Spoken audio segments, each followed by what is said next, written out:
watoto wetu pia kazi zetu. Yesu asema achaye kazi zake kunifuata atakosewa maishani mwake. Walimuuliza Yesu, utatupa nini baadaye? Tumeacha nyumba zetu, watoto wetu pia kazi zetu.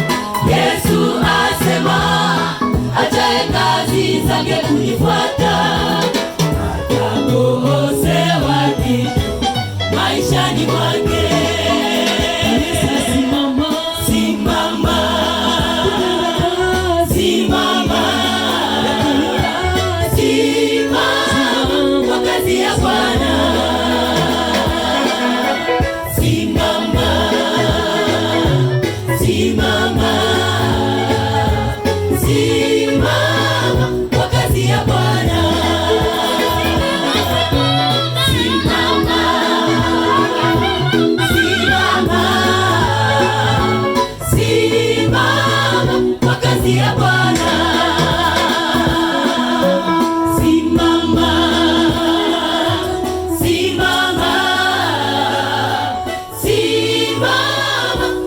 Ya Bwana